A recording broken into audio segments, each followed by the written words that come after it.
요한복음 20장 우리 30절에서 31절입니다. 요한복음 20장 30절에서 31절까지 말씀입니다.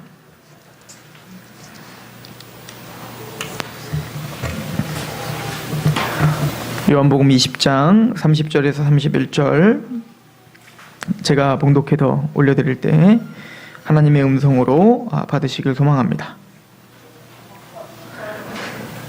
예수께서 제자들 앞에서 이 책에 기록되지 아니한 다른 표적도 많이 행하셨으나 오직 이것을 기록함은 너희로 예수께서 하나님의 아들 그리스도이심을 믿게 하려 함이요 또 너희로 믿고 그 이름을 힘입어 생명을 얻게 하려 함이니라. 아멘. 예수께서 제자들 앞에서 이 책에 기록되지 아니한 다른 표적도 많이 하셨다. 주님께서는 수많은 기적들과 표적들을 보여주셨습니다. 그러나 하나님은 예수님의 그 모든 기적들과 표적들을 다 기록을 한다면 사실은 마태, 마가, 누가, 요한 이 사복음서 말고도 그 표적들만 기록한 책으로도 가득 채우고 또 지면이 모자랄 것이었을 것입니다. 요한복음 21장 25절에 그래서 이렇게 덧붙여서 설명하고 있죠. 예수께서 행하신 일이 이 외에도 많으니 만일 낱낱이 기록되었다면 이 세상이라도 이 기록된 책을 두기에 부족할 줄 알라. 하나님은 사도들을 통하여 또 선지자들을 통하여 성경을 기록하게 하실 때 어떤 역사책을 기록하듯 어떤 있는 내용을 그대로 연대순으로 쭉 기록하고 나가는 건 아니에요. 물론 성경은 창세기부터 계시록까지 대부분 연대순으로 기록이 돼 있고 그 순서를 따르려고 하지만 여러분들이 이제 선지서를 읽거나 또 역사서를 읽어 내려갈 때 이 막 뒤 엉키는 게 보일 거예요. 그래서 역사 시간 순서대로 꼭 그렇게만 쓰여진 것도 아니고 또 여러분들이 족보만 하나 보더라도 이 성경과 이 성경의 족보가 다른 것도 보이고 그런 게 보입니다. 그것은 쓰는 사람들이 취사 선택해서 쓴 겁니다. 그러므로 이것은 목적이 있는 책인 거예요. 성경은 단순히 이스라엘의 역사를 가르쳐 주려는 책도 아니고 여러분들에게 과학적 지식과 여러 가지 세상적 지식을 가르쳐 주려는 책도 아니에요. 예수님은 이 책을 기록하게 함으로 우리가 예수님이 하나님의 아들이시고 그리스도이심을 믿게 하는 것, 또 그 예수 그리스도를 믿음으로 영생을 얻고 생명을 얻게 하는 것, 이 목적을 위해서 쓰신 겁니다. 그럼 반대로 생각해 볼 때 우리가 성경을 보고 또 읽고 또 읽고 또 읽어도 그 생명을 발견하지 못한다면 헛된 읽음인 거죠. 내가 몇 독했습니다. 내가 오늘도 성경을 많이 읽었습니다. 보다도 그 성경을 통하여 예수 그리스도를 발견하고 그 예수 그리스도를 통하여 참된 생명이 뭔지를 발견하는 것, 이것이 가장 중요한 목적이다라고 하는 것을 우리는 발견할 수가 있어요. 특별히 오늘은 30절에 예수께서 제자들 앞에서 이 책에 기록되지 아니한 다른 표적들도 많이 행하셨다. 그러므로 표적에 대한 이야기를 하고 있어요. 주님은 성경에 특별히 요한복음에 표적들이 많이 기록이 됐는데 그 표적들을 많이 기록한 목적이 무엇인지를 설명해 주고 있는 거죠. 우리가 요한복음을 강의해 나가면서 요한복음에는 수많은 표적들이 나오고 있습니다. 그런데 특이점은 기적이라는 단어를 쓰지 않고 표적이라는 단어를 쓰고 있다고 했고 그 표적이라는 것은 어떤 목적과 의미를 설명하기 위한 기적이었다는 거였죠. 예를 들어서 여러분들 요한복음 읽어보면 표적에 대한 이야기들이 쭉 나오고 그리고 그 표적이 진짜 말하고자 하는 영적 의미가 무엇인지를 설명하고 있었죠. 소경의 눈을 막 띄워주신 다음에 바리새인과 서기관들 보고 니들이 소경이다 라고 하면서 참된 본다는 게 무엇인지를 설명하고 있었고 여러분들이 오병이어 기적을 통하여서 단순히 물고기와 떡을 나누어 주면서 이런 기적을 베푸신 하나님에 대한 메시지도 있지만 그 메시지를 통하여 주시고자 하는 내용은 바로 내가 생명의 떡이다 라고 하는 것을 그 뒤에 바로 설명해 주고 계시죠. 또한 안진뱅이들을 이렇게 세우시며 바로 영적으로 일으키시는 바로 하나님, 구원자, 그리스도 되심을 선포하고 있듯이 바로 우리는 이 표적들을 바라보면서 어떤 기적에 집중하는 것이 아니라 그 기적을 통하여 우리에게 주시고자 하는 메시지가 무엇인지를 발견하는 게 중요합니다. 그렇다고 해서 자유주의 신학자들처럼 이 표적은 다 사실은 만들어진 얘기고 그 의미를 하기 위해서 우리가 설화나 신화를 만든 것처럼 이렇게 만들어서 우리에게 메시지를 준 거야 라고 하는 자유주의 신학자들과 같은 것들을 우린 배제합니다.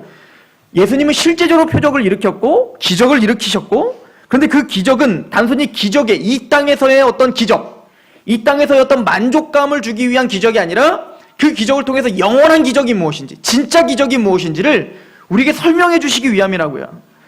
오병이어 기적은 기적이죠. 우리가 할 수 없는 우리의 능력 밖의 행위를 하나님은 하신 거예요. 게다가 이 이야기는 오병이어 기적을 통하여서 누구를 발견하게 된다고요? 바로 이스라엘 백성들이 출애굽을 하여 광야 때 모세를 통하여 하나님 만나와 외출하기를 주신 그 내용이 보여지는 거예요. 구약의 아브라함의 하나님, 이삭의 하나님, 야곱의 하나님, 모세의 그 하나님이 그게 옛날 얘기인 줄 알았더니 이제는 진짜 이 예수라는 사람을 통하여 그 내용이 그대로 성취되고 있네? 를 통하여 와, 정말 이분이 바로 모세와 같은 그분인가 봐 라고 믿게끔 하시기 위함이었죠. 그러나 진짜 예수님이 그들에게 주시고자 했던 내용은 뭐였다고요? 모세가 너에게 만나와 메추라를 준 게 아니라 하나님이 만나를 주신 것인데, 진짜 만나, 너희들이 먹고 육체적인 배부름을 갖고 오는 그런 기적, 그런 기적보다 진짜 기적이 있는데 그 기적은 너희들이 영원한 세상에서 하나님의 나라에서 영원한 안식을 취할 수 있는 그런 양식이 있다는 거죠. 그게 바로 나다. 이렇게 기적을 통해서 예수님 자신을 설명해주고 있는 거예요. 이게 왜 이렇게 중요하냐면 예수님이 일으키셨던 모든 표적들은 아무나 할 수 있는 게 아니에요. 유대인들은 그 당시에 예수님의 이 표적을 보면서 메시아 되심을 믿게 되는 거예요. 예수님에게 세례 요한이 제자들을 보냈죠. 그래서 우리가 기다리던 분이 진짜 당신입니까? 라고 물어봤단 말입니다. 그럴 때 예수님이 내가 바로 그 메시아다 라고 하는 거 맞다 라고 하는 것을 증명해주기 위해 세례 요한에게 가서 이렇게 전하라 한 것이 무엇입니까? 누가복음 7장 22절에서 23절, 예수께서 대답하여 이르시되 너희가 가서 보고 들은 것을 요한에게 알리되 맹인이 보며 못 걷는 자 사람들이 걸으며 나병한 자가 깨끗함을 받으며 귀먹은 사람이 들으며 죽은 자가 살아나며 가난한 자에게 복음이 전파된다 하라. 누구든지 나로 말미암아 실족하지 아니하는 자는 복이 있도다 하시는다. 즉 예수님이 지금 일으키는 맹인이 고침을 받고 안진뱅이가 일으킴을 받고 귀머거리가 듣고 이런 모든 기적들을 세례요한에게 가서 이런 일들이 일어난다고 해라. 왜죠? 이게 바로 메시아 됨의 증거기 때문에 그런 거예요. 왜냐면 이사야서 35장 새 언약의 시대 메시아가 올 때는 한 아이가 올 거고 처녀가 잉태할 거고 그는 영존하는 아버지시고 하나님이시고 그 메시아가 태어날 건데 어떻게 예언되어 있습니까? 이사야 35장 5절에 그때에 맹인의 눈이 밝을 것이며 못 듣는 사람의 귀가 열릴 것이며 그때에 자는 사슴같이 뛸 것이며 말 못하는 자의 혀는 노래하리니 이는 광야에서 물이 솟겠고 사막에서 시내가 흐를 것임이니라. 이사야 선지자가 예언한 그 예언이 그대로 성취됐구나. 그래서 그 당시에 유대인들과 모든 자들은 예수님의 그 기적들과 표적들을 보면서 예수님에게 굴복할 수밖에 없었던 거예요. 바로 예언했던 그 메시아, 하나님의 아들, 그리스도이시구나 라고 믿을 수밖에 없는 거죠. 그래서 그 당시에 유대인들은 예수님의 표적을 보고 뭐라고 고백하냐면 요한복음 9장 32절에 이렇게 고백합니다. 창세 이후로 맹인으로 난 자의 눈을 뜨게 하였다 함을 듣지 못하였으니 이 사람이 하나님께로부터 오지 아니하였으면 아무 일도 할 수 없으리이다. 우리는 지금까지 이런 표적과 기적을 본 경험이 없습니다. 또 들어본 경험도 없습니다. 왜요? 이것은 메시아가 와서 행할 표적이었기 때문에 그런 거예요.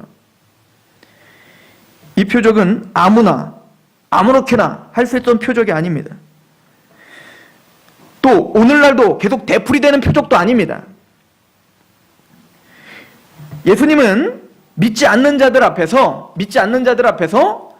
명확하게 실수 한 번 없는 표적을 일으키셨죠. 그죠?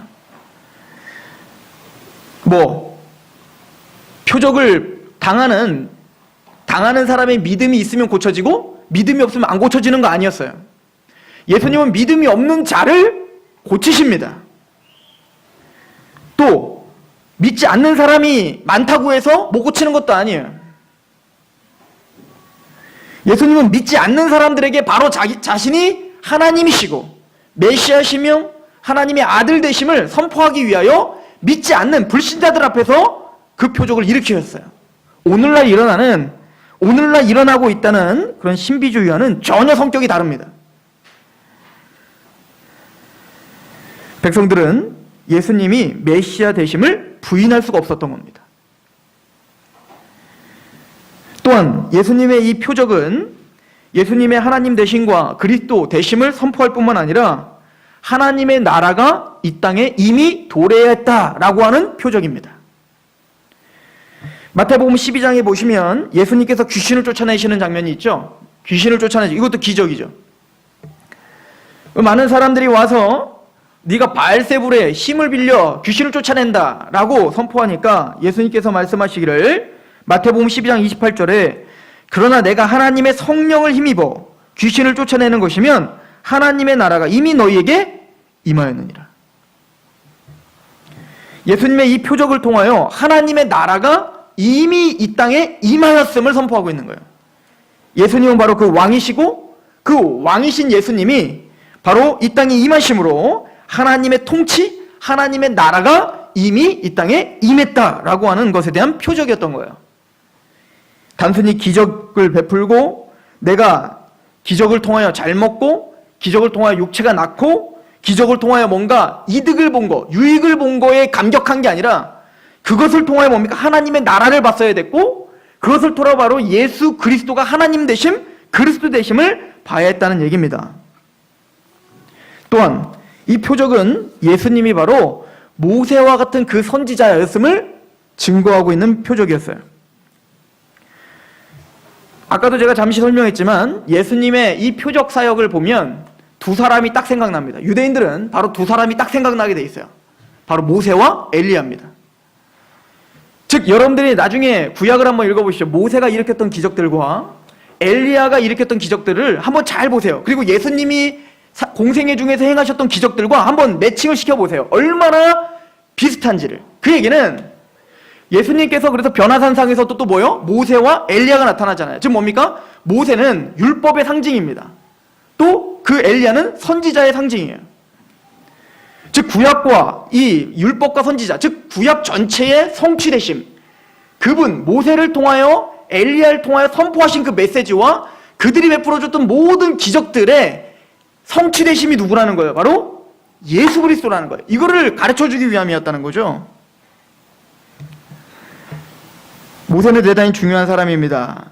이스라엘에는 여러 선지자들이 나타났습니다. 아브라함도 선지자였고 우리가 잘 아는 엘리야, 엘리사, 이사야 다 선지자죠. 그러나 그들과는 독특한 선지자가 하나 있는데 그게 바로 모세입니다. 모세는 하나님께서 다른 선지자들과는 비교가 안 될 독특한 직분을 가졌다라고 설명해주고 있죠. 그리고는 모세에게 설명합니다. 앞으로 너와 같은 선지자 하나가 일어날 것이다. 너와 같은 선지자가 누구냐면 모세는 하나님이 말씀하시기를 그 당시에 미리암과 아론이 우리도 선지자인데 우리도 하나님의 음성을 듣는데 왜 모세만 특별한 어떤 주기를 주냐라고 하며 반역을 저질렀을 때 그들에게 문둥병을 주면서 하나님께서 말씀하신 것은 모세는 너희들은 다 희미하게 환상으로 하나님이 계시를 주시지만 모세는 하나님에게 직접 받았다. 직접 하나님을 봤다라는 거예요. 그리고는 그 모세에게 율법이라는 걸 주셨어요. 옛 언약을 주셨죠. 그리고는 뒤에 나오는 모든 선지자들, 이 선지자들은 바로 이 모세가 받은 율법의 기준을 선포하신 거예요. 또 다른 어떤 걸 선포한 게 아니라 엘리야도 그렇고 이사야도 그렇고 다 뭡니까? 너희들이 지금 하나님 모세가 준 그 율법에서 지금 잣대에서 벗어났다를 책망하시고 계신단 말이에요. 즉 하나님의 그 말씀의 어떤 근원과 같은 존재가 모세였던 겁니다. 그게 바로 옛 언약이었고요. 그런데 바로 예수님이 바로 그 선지자라는 거예요. 모세와 방불한, 아니 모세보다도 훨씬 더 능가하는, 히브리서 기자가 이렇게 설명하죠. 모세보다도 더 능가하는 그런 선지자가 이 땅에 왔다는 거예요. 그게 바로 예수님이십니다. 그래서 유대인들은 이 표적을 보고 아, 이분이 메시아인가 보다 라고 생각하고 뭐를 직감했냐면 바로 우리가 그렇게 기다리던 모세와 같은 그 선지자인가 봐, 그 선지자인가 봐 라고 직감했던 겁니다. 이게 요한복음 6장에 기록되어 있죠. 6장 14절에 15절까지. 그 사람들이 예수께서 행하신 이 표적을 보고 말하되 이는 참으로 세상에 오실 그 선지자라 하더라. 이 그 선지자는 바로 모세와 같은 선지자를 말하는 거예요. 그러므로 예수께서 그들이 와서 자기를 억지로 붙들어 임금으로 삼으려 하시는 줄 아시고 다시 혼자 산으로 올라가시라. 그래서 그 사람들은 바로 모세와 같은 선지자, 그리스도, 그리고 다윗의 자손, 우리의 유대의 왕. 그래서 예수님을 어떻게 한 거예요? 지금 왕으로 모시려고 하는 거예요. 그 표적들을 보고. 즉 예수님의 이 표적들은 예수님이 그리스도이심, 그리고 예수님을 통하여 이미 하나님의 나라가 임하셨다는 것, 또한 예수님이 바로 우리가 기다렸던 바로 그 모세와 같은 그 선지자라는 것을 선포하고 있고 그것을 가르쳐주기 위한 기적이었고 표적이었다라고 우리에게 알려줍니다.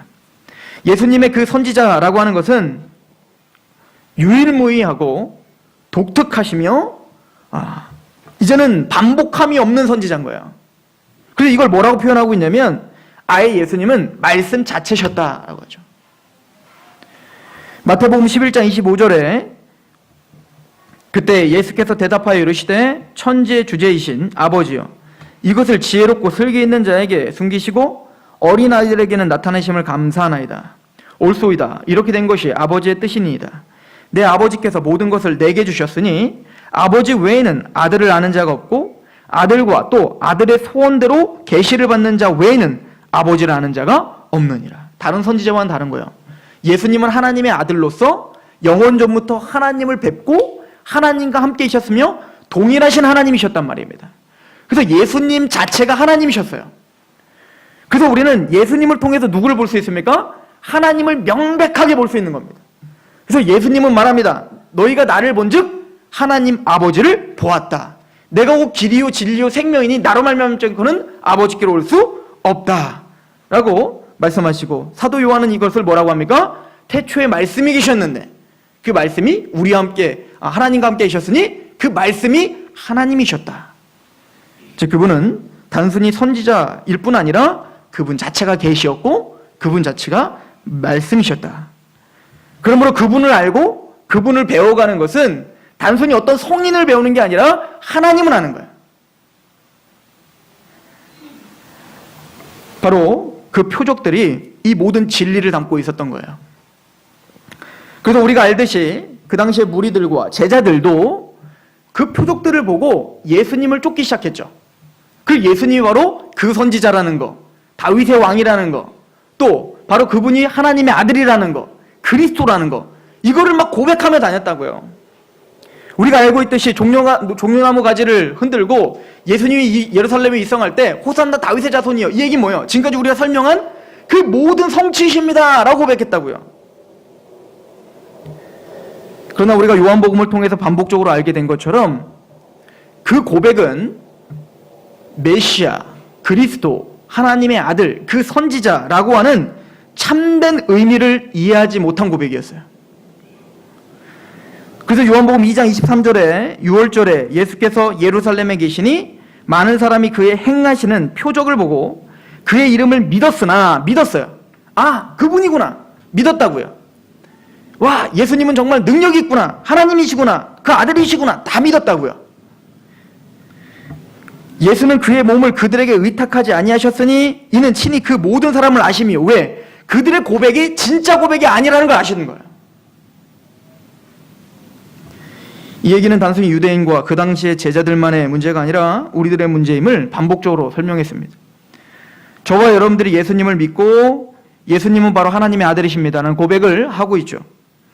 우리가 잘 아는 베드로도 모든 사람이 다 떠나도 내가 주님을 떠나지 않습니다. 왜냐면 주님은 다른 사람을 엘리야라고도 하고 세례요한이라고도 하고 그렇게 많은 사람들이 오해하고 있지만 나는 주님이 하나님의 아들이시고 그리스도이심을 믿습니다 라고 했기 때문에 우리도 베드로처럼 그렇게 고백할 수는 있습니다. 그러나 그렇게 고백한 그 고백 다음에 사탄아 물러가라 라고 할 정도로 그 내용이 예수님이 생각한, 말씀이 생각한 예수님의 그 육체, 표적이 진짜 말하고자 하는 내용과는 거리가 있을 수도 있어요. 예수님은 그 표적을 통해 흥분하며 예수님을 따라다니는 그 많은 사람들, 무리들에게 드디어 그 참된 의미를 설명합니다. 지금 제가 설명하는 것처럼. 그럴 때 많은 사람들은 그 예수님에게 이렇게 대응합니다. 천물 견지지 마십시오. 지금까지 재미있고 흥분됐는데 왜 이렇게 어려운 얘기로 우리를 자꾸 헷갈리게 합니까? 그냥 기적이나 많이 베풀어 주시고 내 삶이나 윤택하게 해주고 떡이나 주시고 육체나 건강하게 해주세요. 그게 메시아가 해야 될 일 아닙니까? 지금 우리를 압제하고 있는, 경제적으로 압제하고 우리 육체적으로 압제하고 있는 저 로마 이 세상을 엎으시고 다윗과 같은 그런 왕이 되셔서 하나님의 나라, 하나님이 입고 있는 내 나라, 그게 하나님 나라죠. 내 나라, 내가 좀 잘 먹고 잘 사는 그 나라, 그 나라를 위해서 당신 오신 거 아닙니까? 예수님이 죽으심은 내 나라를 세우기 위함 아닙니까? 라고 말로는 하지 않지만 그의 고백과 행위를 통하여 예수님에게 닥달하고 있는 그들에게 주님은 자근자근 설명하십니다. 요한복음 6장 60절. 제자 중 여럿이 듣고 말하되 이 말씀은 어렵도다. 누가 들을 수 있느냐? 한데 예수께서 스스로 제자들이 이 말씀에 대하여 수군거리는 줄 아시고 이르시되 이 말씀이 너희에게 걸림이 되느냐? 왜냐면 나는 너희들에게 그런 거 먹여주러 온 게 아니란다? 나는 단순히 육체적으로 너희들 좀 건강해주러 온 게 아니란다? 그 의미는, 참된 의미는 너희가 영적인 나를 봐야 된다. 내가 영적인 떡이고 나를 먹어야 너희가 영생한다는 것을 알아야 되는 것이란다. 나는 이 땅의 왕이 되어서 너에게 잘 먹고 잘 살고 우의정 좌의정 주려고 온 게 아니라 나는 십자가에 죽을 거고 너희는 나를 따르려거든 자기 십자가를 지고 따라와야 된다. 이런 십자가와 고난과 참된 하나님의 백성의 의미를 설명했더니 걸림이 되기 시작하는 거예요. 듣기 싫은 겁니다. 그냥 지금까지 하던 대로 하시죠. 제자들에게 말합니다. 그러면 너희는 인자가 이전에 있던 곳으로 올라가는 것을 본다면 어떻게 하겠느냐? 예수님 십자가에 죽으시고 부활하시고 승천하셨을 때 너희 어떻게 하겠느냐? 우리는 알고 있어요. 다 도망간 거. 그런 신앙 가운데 있었던 많은 제자들은 자기가 생각했던 신앙이 아니기 때문에 당장이라도 도망갔죠. 꼭 누구와 같습니까? 돌밭에 뿌려진 씨앗과 같이, 또 가시덤불에 뿌려진 씨앗과 같이 예수님을 믿는 듯 하나 고난이 닥치고 재리의 유혹이 생기니 도망가더라는 거예요. 63절에 살리는 것은 영이니 육은 무익하니라. 내가 너희에게 이른 말은 영이요 생명이라. 내가 너희에게 표적을 보여주고 내가 너희에게 설명하는 건 지금 육적인 게 아니라 다 영적인 거라고 아무리 설명해도 그들은 듣기 어렵습니다 하고 떠나는 거예요. 그러나 너희 중에 믿지 아니하는 자들이 있느니라 하시니 이는 예수께서 믿지 아니하는 자들이 누구며 자기를 팔 자가 누구인지 처음부터 아심이라. 주님을 따라다닌 듯 하나 무리들은 다 도망을 갔고 그 예수님의 제자라고 하는 칭함을 받은 자들 중에도 유다는 배신할 자였습니다.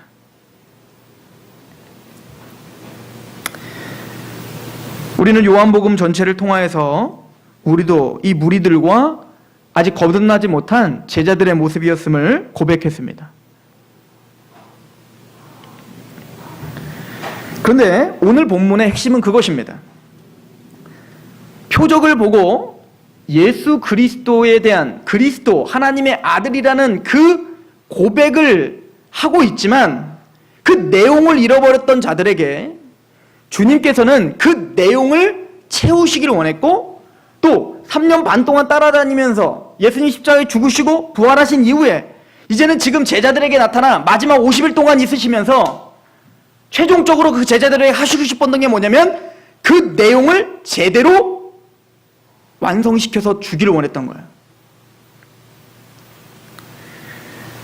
기억하십시오. 요한복음은 첫 번째 표적과 마지막 표적을 우리가 눈여겨봐야 돼요.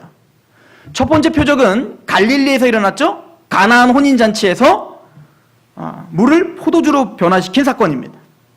마지막 표적은 이제 다음 주에 우리가 살펴볼 건데 21장에 나오는 디베레아 바닷가에 가서 물고기를 153마리를 잡게 하는 기적이에요.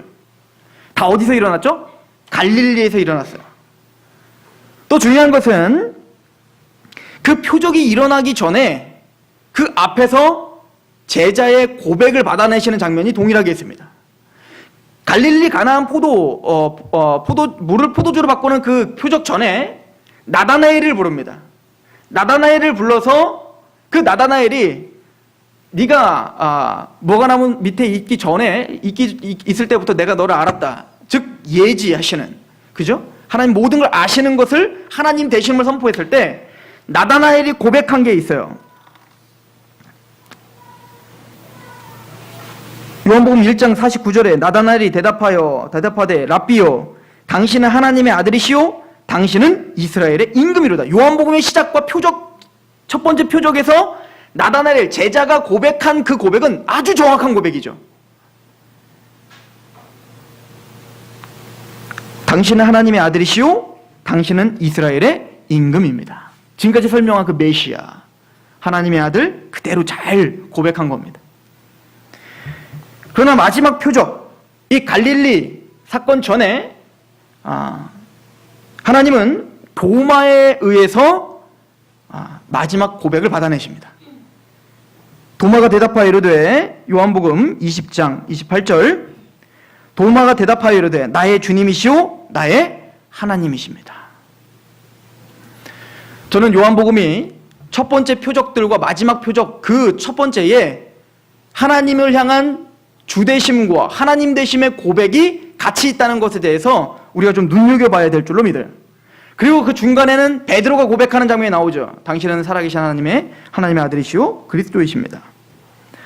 그러나 첫 번째 고백은 나다나엘을 비롯한 모든 제자들이 했던 고백은 다 뭡니까? 표적을 보고 이 육적인 메시아인 줄 알고 고백했던 내용이었어요. 그러나 예수님이 십자가에 죽으셨을 때 다 도망갔고 그것이 거짓된 고백이었음을 폭로당했죠. 그리고 난 다음에 예수님이 십자가에 죽으시고 부활하신 이후에 주님은 제자들에게 직접 다시 찾아오시는 거예요. 내 고백이 헛된 거였구나 라고 깨달은 그 제자들에게 주님이 직접 찾아오신 겁니다. 그리고 주님은 우리가 지난주에 살펴봤듯이 도마가 의심했을 때 그 의심을 잠재우시기 위하여 직접 그 손과 옆구리를 보여주시고 만지라 설득하십니다.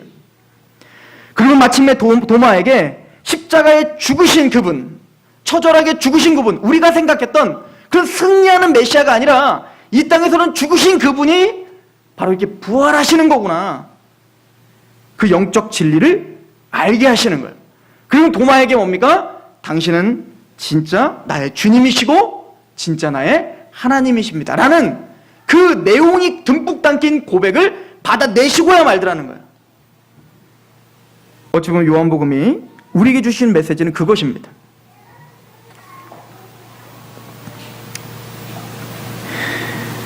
오늘날도 그 당시의 유대인들처럼 또 제자들처럼 예수님을 믿는다고 하지만 예수님을 하나님의 아들이십니다, 그리스도이십니다, 온갖 찬양을 다 하지만 예수님에게 책망받을 신앙일 수도 있습니다.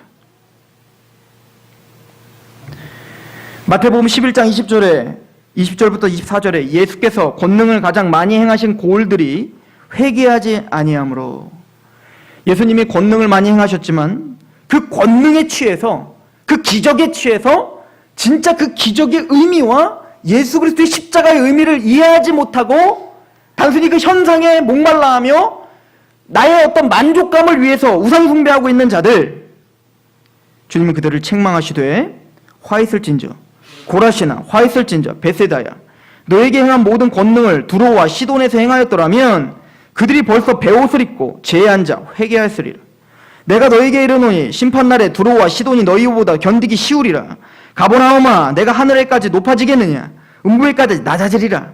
내게 행한 모든 권능을 소돔에서 행하였더라면 그 성이 오늘날까지 있었으리라. 내가 너에게 이르노니 심판날에 소돔 땅이 너보다 견디기 쉬우리라 하시니라. 소돔보다도 더 음란한 세대라고 주님은 책망하십니다. 그리고 다음 장이 이렇게 설명하죠. 마태복음 12장 38절. 그때 서기관과 바리새인 중 몇 사람이 말하되 선생님이여, 우리에게 표적 주시기를 원합니다. 보여주십시오. 기적을 베풀어 주십시오. 예수께서 대답하여 이르시되 악하고 음란한 세대가 표적을 구하나 선지자 요나의 표적밖에는 보일 표적이 없느니라. 내가 이 모든 표적들을 통해 너에게 진짜 보여줄 표적은 하나밖에 없다. 사실은 진짜 표적은 하나야.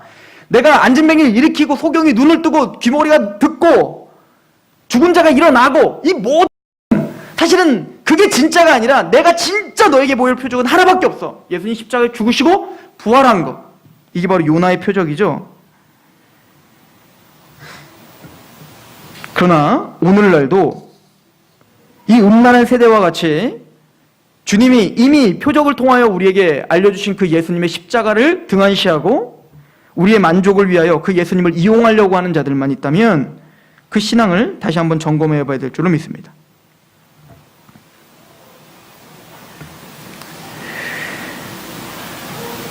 주님은 진짜 표적과 기적이 무엇인지를 우리에게 설명합니다. 마태복음도 계속 기적에 대한 이야기를 하다가 마태복음 13장에 와서 진짜 기적이 무엇인지를 설명합니다. 마태복음 13장 16절 그러나 너희 눈은 봄으로 너희 귀는 들음으로 복이 있도다.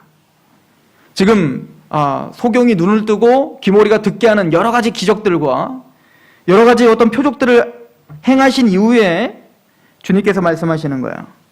내가 진실로 너에게 이르노니 많은 선지자와 의인이 너희가 보는 것들을 보고자 하여도 보지 못하였고 너희가 듣는 것들을 듣고자 하여도 듣지 못하였느니라. 우리가 깨달은 그 십자가의 복음은 선지자들이 또 많은 믿음의 사람들이 또 천사들도 살펴보기를 원하는 값진 거고 진짜 기적이고 말도 안 되는 이야기인데 그 십자가와 부활을 직접 듣고 있는 우리만 깨닫지 못하고 있구나. 그런데 그 위대함과 그것이 하나님의 진짜 기적이라고 깨닫는 너희가 복이 있도다 라고 주님은 우리에게 가르쳐주고 계시는 것입니다. 요한복음은 우리가 지금까지 살펴본 것대로 밤에 속한 사람과 빛에 속한 사람에 대해서 설명하고 있었다고 했어요. 그래서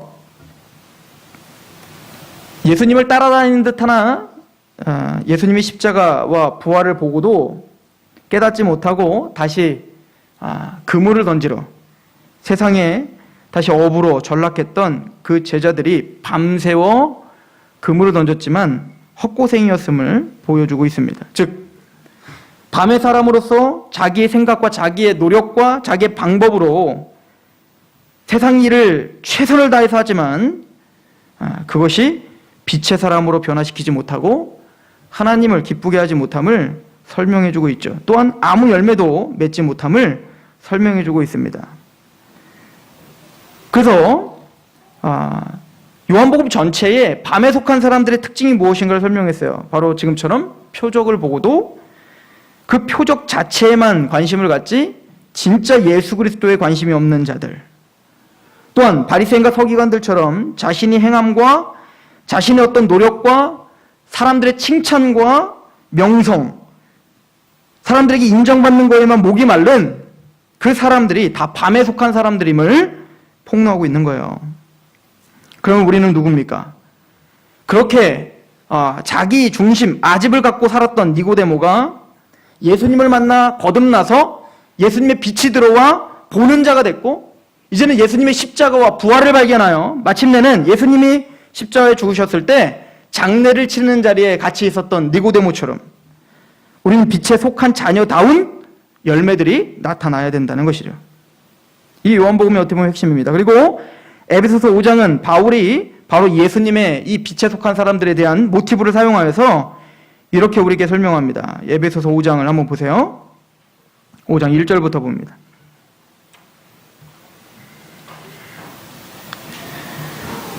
그러므로 사랑을 받는 자녀같이 너희는 하나님을 본받는 자가 되고 그리스도께서 너희를 사랑하신 것과 같이 너희도 사랑 가운데서 행하라. 그는 우리를 위하여 자신을 버리사 향기로운 제물과 희생 제물로 하나님께 드리셨느니라. 즉 예수님이 기적이 무엇이며 예수님의 그 사역이 무엇인지를 정확하게 아는 거죠. 그러면 그 빛에 속한 사람들은 어떤 열매가 납니까? 3절 음행과 온갖 더러운 것과 탐욕은 자기 만족이죠. 너희 중에서 그 이름조차 부르지 말라. 이는 성도에게 마땅한 바니라. 탐욕은 우상숭배입니다. 누추함과 어리석은 말이나 희롱의 말이 마땅치 아니하니 오히려 감사하는 말을 하라. 너희도 정녕 이것을 알거니와 음행하는 자나 더러운 자나 탐하는 자 곧 우상숭배하는 자나 그리스도와 하나님의 나라에서 기업을 얻지 못한다. 즉 빛에 속한 사람이 아니라는 거야. 하나님의 나라를 보지도 못하고 가지도 못하는 사람이라는 거죠. 누구든지 헛된 말로 너희를 속이지 못하게 하라. 이로 말미암아 하나님의 진노가 불순종의 아들들에게 임하나니 그러므로 그들과 함께 하는 자가 되지 말라. 세상과 짝하지 말라. 세상과 타협하지 말라. 돈과 하나님을 주님을 겸하여 섬길 수 없다. 이런 말씀입니다. 8절 너희가 전에는 어둠이더니 이제는 주 안에서 빛이라. 빛의 자녀들처럼 행하라. 그 열매가 무엇입니까? 빛의 열매는 모든 착함과 의로움과 진실함에 있느니라. 주를 기쁘시 할 것이 무엇인가 시험하여 보라. 너희는 열매 없는 어두움의 일에 참여하지 말고 도리어 책망하라. 그들이 은밀히 행하는 것들은 말하기도 부끄러운 것들이라. 그러나 책망을 받는 모든 것은 빛으로 말미암아 드러나나니 드러나는 것마다 빛이니라. 우리는 책망을 받고 우리 죄를 끊임없이 깨달을 거예요. 그리고 내가 죄됨을 알게 되고 고백할 겁니다. 이게 구원 못 받았다는 게 아니라 그게 구원받았다는 증거인 거예요.